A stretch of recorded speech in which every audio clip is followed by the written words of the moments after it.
The motorcycle slowed as it approached the end of the street. Tall iron gates, perfect hedges, a driveway polished to the point of reflection. The kind of place where nothing arrived by accident. The young delivery driver stopped in front of the gate and cut the engine. The silence that followed felt heavier than the noise had been. He removed his helmet slowly, holding it against his chest, and glanced down at the phone mounted on the handlebar. Same address, same name. He took a breath. The motorcycle didn't belong there. Its paint was faded, the seat worn. Small scratches told stories no one had asked to hear. It had carried him through rain, heat, and long nights. But here, it looked like a mistake. The gate opened, not fully, just enough. A man stepped out, white, well-groomed, black hair perfectly styled. His shirt was crisp, untouched by dust. Before he even looked at the delivery driver's face, his eyes dropped to the motorcycle and stayed there. He frowned, then smiled, not kindly. "That's what you came with?" the man asked, pointing casually at the bike. He didn't raise his voice. He didn't need to. Contempt didn't require volume. The delivery driver nodded. "Yes, sir." His tone was polite, measured, the kind of politeness learned early, not taught. The man chuckled and stepped closer, inspecting the motorcycle as if it were a defective product. "This thing looks like it might fall apart before you leave," he said. He tapped the handlebar lightly with one finger. The sound echoed. The delivery driver didn't move, didn't explain, didn't justify. He had learned that explanations often made things worse. Behind them, a second man stood near the doorway. Older, around 60, white hair, blue eyes sharp and attentive. He leaned slightly against the frame, hands relaxed, watching the interaction unfold. He said nothing.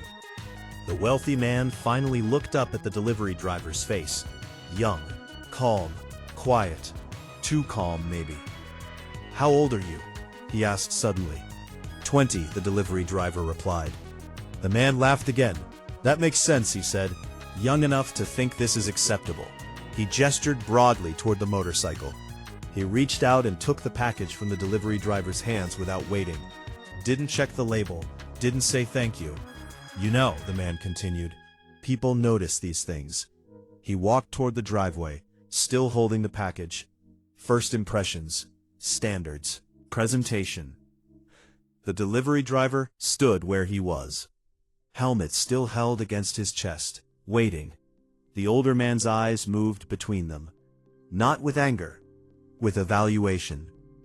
"You should tell your company," the wealthy man added, turning back, "that sending someone like you on something like that doesn't reflect well." He smiled, satisfied with the sentence. The delivery driver nodded again. "Yes, sir." The wealthy man hesitated. One last comment, as if an afterthought.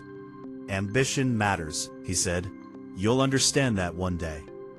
The delivery driver finally stepped back, turned toward his motorcycle, paused. "They already understand," he said quietly. The wealthy man blinked. "What?" "My company," the young man continued politely. "They already understand ambition." His head. The wealthy man scoffed. "Sure," he muttered. The engine started. The sound felt out of place in the quiet street. The delivery driver rode away slowly, respecting the speed limit. The wealthy man watched him leave, shaking his head. "Unbelievable," he said to himself. Only then did he notice the older man still standing behind him, watching the road, watching the disappearing motorcycle. "You didn't need to say all that," the older man said calmly. The wealthy man laughed. "Relax," he replied. "It's just a delivery guy." The older man didn't answer. His eyes remained fixed on the street, long after the motorcycle was gone. Some people judge worth by what arrives at their door. They forget to ask, who decides what arrives next? The motorcycle followed the same streets it always did. Traffic lights, crosswalks, buildings repeating themselves like habits no one questioned anymore. To anyone watching, it was just another delivery driver heading to his next stop. To him, it was time. He rode with discipline. No sudden movements, no impatience. The kind of control that came from routine, not fear. When he reached his neighborhood, the houses grew smaller, the streets narrower, familiar. He parked the motorcycle carefully in front of a modest home, removed his helmet, and sat for a moment before going inside. Not exhausted, thinking. Inside, the house was quiet, clean, simple. No luxury, no signs of struggle either, just balance. He placed the helmet on a shelf, washed his hands, and sat at the kitchen table. A phone lay face down in front of him, once, then stopped. He flipped it over. A message from his father. "Are you free tonight?" He stared at the screen for a moment, then replied, "Yes." The meeting place wasn't a restaurant, wasn't an office tower. It was a quiet building on the edge of the city, glass and concrete without logos. Power didn't need branding.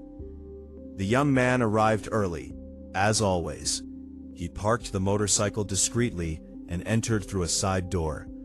Inside, the air felt different, quieter, focused. A receptionist nodded respectfully. "Good evening," she said. He returned the nod. In a private room, the older man from the mansion waited. Same posture, same calm presence. No suit jacket this time, just authority. "You handled yourself well today," the older man said, not looking up from the tablet in his hands. Hands. The young man shrugged lightly. It wasn't difficult. The older man finally looked at him. Most people would have reacted. The young man met his gaze. Most people would have needed to. A brief silence passed between them. Comfortable. "Do you remember why I asked you to start like this?" the older man asked. The young man nodded. "To see people," he replied, "how they treat what they think is small." The older man smiled faintly. "And?" "They're consistent," the young man said. "Status makes them careless." The older man tapped the screen and turned it toward him. On it was a profile, a name, a company, a position. The young man's eyes paused. "Recognition," he said calmly. "Yes," the older man replied. "High visibility." He leaned back slightly, very confident. The young man didn't smile, didn't gloat. He simply absorbed the information. "Tomorrow," the older man continued, "I'll be reviewing leadership." He paused. "I want your perspective." The young man nodded once. "Then I'll be there." Across the city, the wealthy man from the mansion poured himself a drink. He stood by the window, phone pressed to his ear. "I don't care how it looks," he said irritably. "I'm ready for the promotion." He laughed. "Trust me, I make a good impression." Back in the modest house, the young man reviewed notes on his laptop.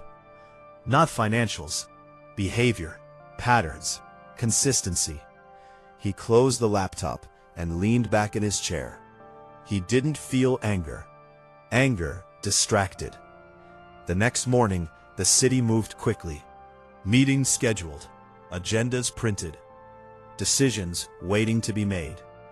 The wealthy man dressed carefully. Expensive watch, perfect shoes. He checked his reflection twice, satisfied.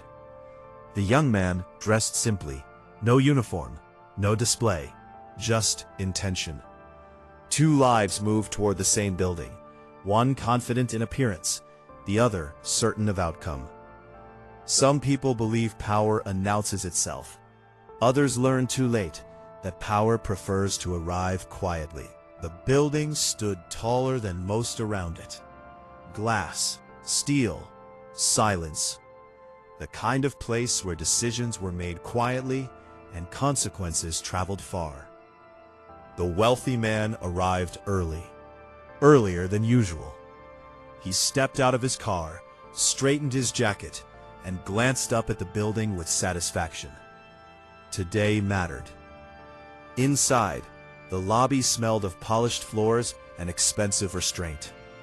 Executives moved with purpose, voices low, expressions controlled. The wealthy man greeted several of them with confident nods and familiar smiles.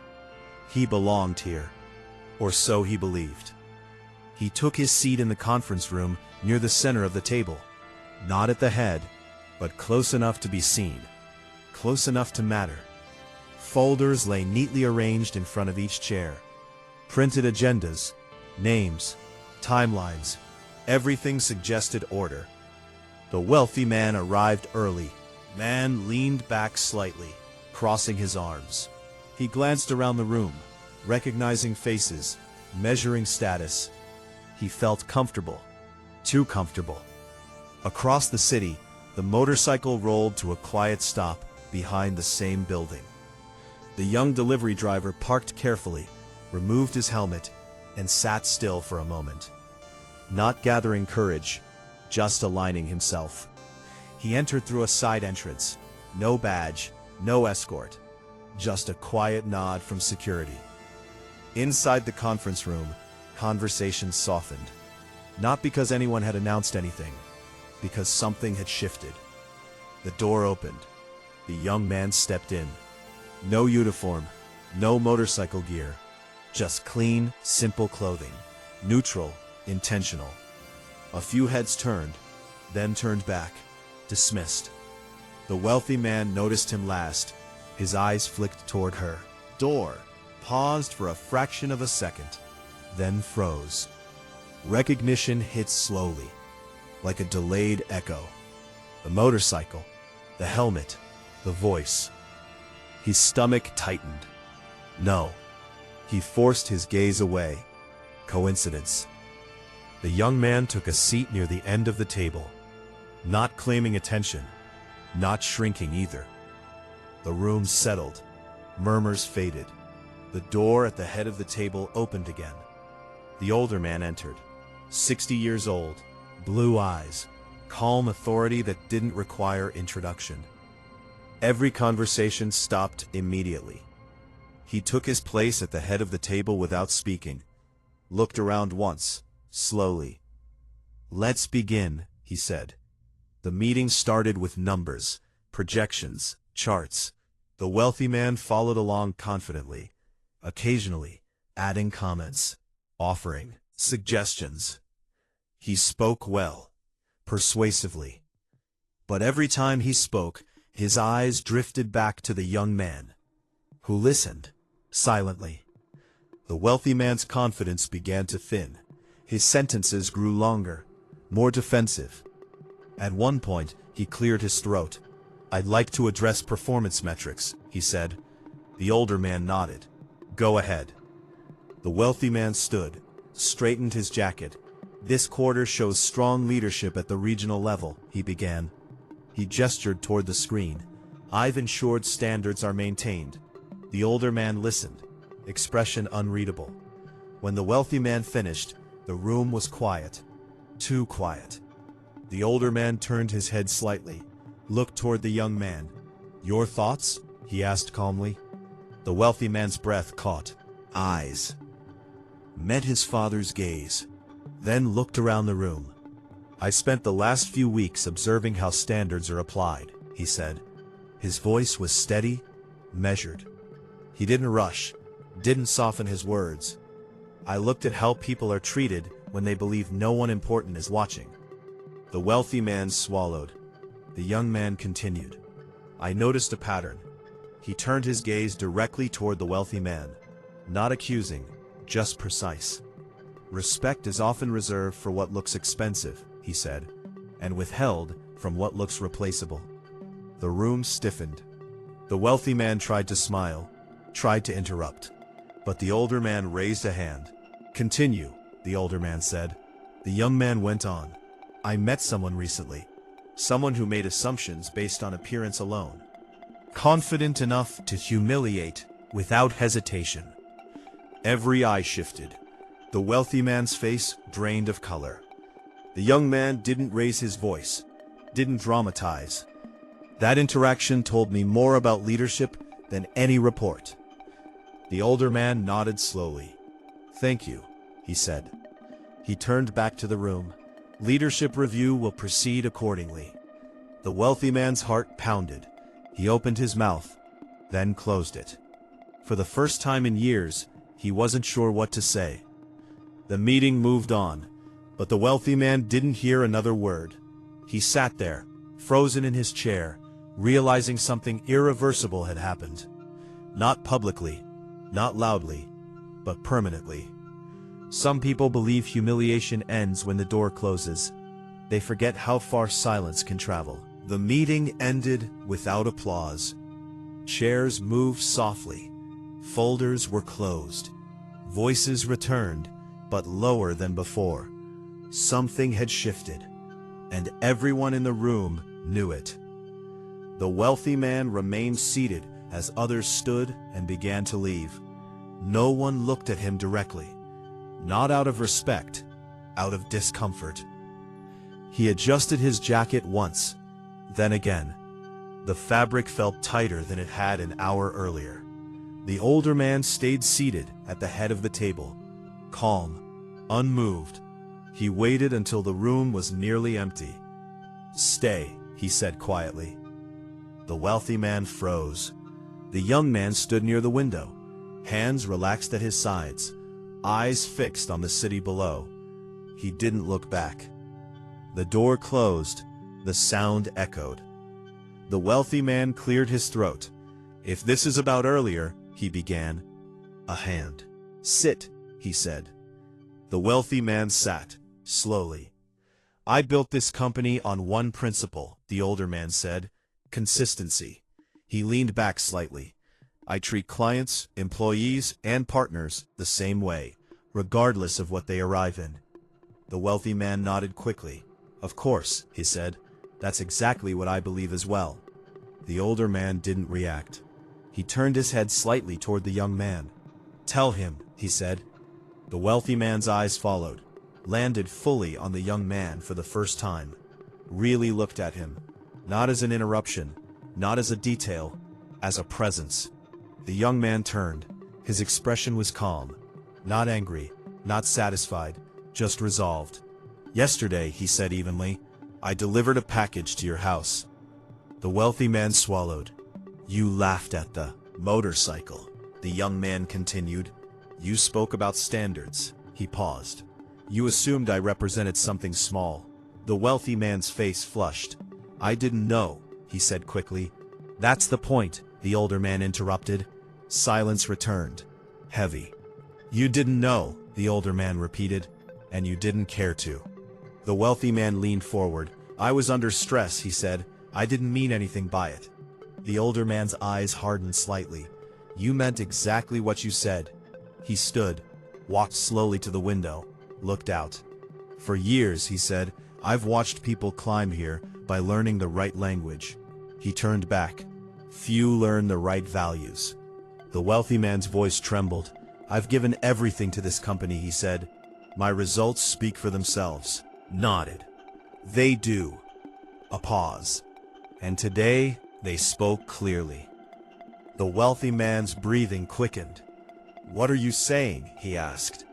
The older man didn't raise his voice. "You're done here." The words landed without drama, without flourish. They didn't need it. The wealthy man stared. "Done?" he repeated. "You can't."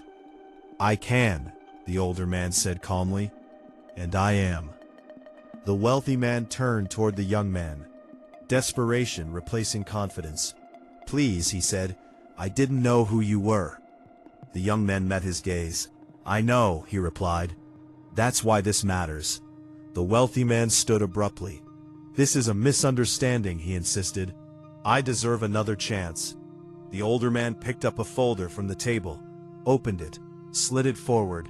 Termination papers. "A chance," the older man said. "You used it to laugh." The wealthy man's shoulders sagged. The room felt smaller now. Security appeared quietly at the door. No rush, no force, just procedure. As the wealthy man was escorted out, he looked back one last time, at the young man, at the father, at the life he had assumed was permanent. The door closed again. This time, it stayed closed. The young man exhaled slowly, not in relief, in completion. Outside, the city moved as always, unaware, unimpressed. Later that afternoon, the young man returned to his motorcycle. The same one. Scratches still visible, seat still worn. He placed the helmet on his head, paused. The older man joined him outside. "You don't have to keep doing this," he said. The young man smiled faintly. "I know. But you will," the older man added. "Yes," the young man replied. "For a while." The older man nodded. Proud, not of power, of restraint. The engine started. The motorcycle rolled forward, not toward another delivery, toward understanding. Some people believe success arrives loudly. Others learn too late that it often comes quietly, on two wheels, without permission and without apology. Never laugh at what arrives humbly. You may be mocking what decides your future.